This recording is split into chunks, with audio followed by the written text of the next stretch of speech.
Good morning. On Sunday, I told you the story of a young boy named Ryan Hairjack. Ryan Hairjack lived up in Canada.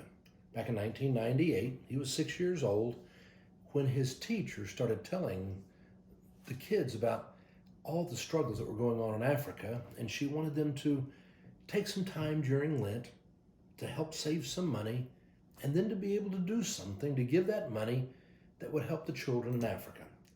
I told you how Ryan decided that he was going to help get a well drilled for water there in an African village. He worked really incredibly hard and against all odds at 7 years old managed to raise $2,000, chose the little village of Angolo in northern Uganda to have a well drilled.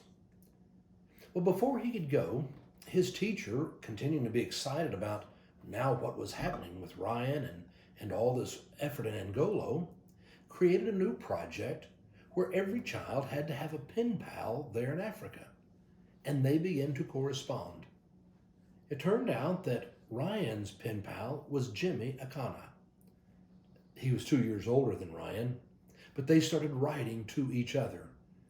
And then in 1999, when the well was drilled and Ryan got to go fly to Angolo with his parents, he got to meet Jimmy in person. Jimmy showed him all around the village.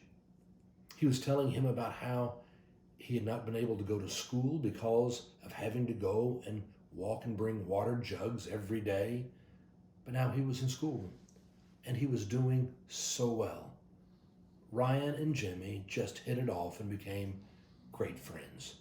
When he came back home, he continued to write to Jimmy, and Jimmy was telling him all about his world, what was going on. And then in 2003, 4 years later, it turned out there was a revolutionary army that was sweeping through all these different little African villages and recruiting, forcing young boys into the army.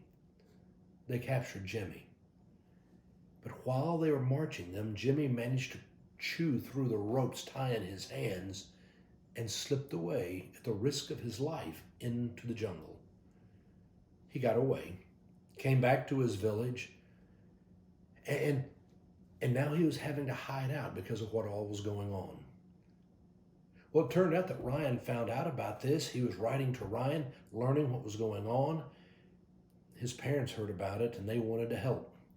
And so they managed to get Jimmy and bring him to Canada.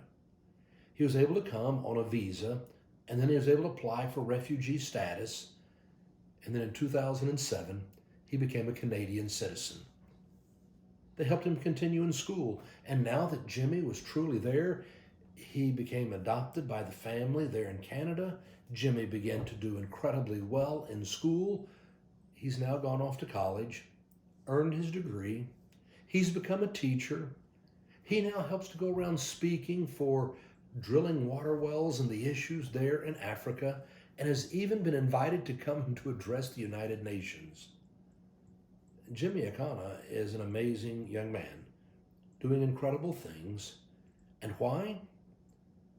Well, because he had a family, a friend, who helped give him an opportunity, opened a door for him that he would not have been able to open for himself. Ryan and Jimmy, they claim to be brothers.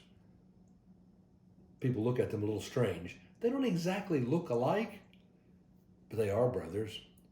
Brothers in their heart, knowing the things that are important and seeing how Jimmy has been able to excel just because someone was willing to care enough to open the door and to help him find a new life.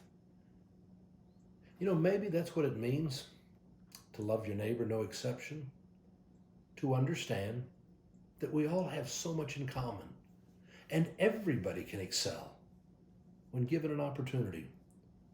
You and I need to keep our eyes open every day to help find that opportunity for someone around us. You and I are the ones who are called to go out and to love our neighbor, no exception. Have a good one.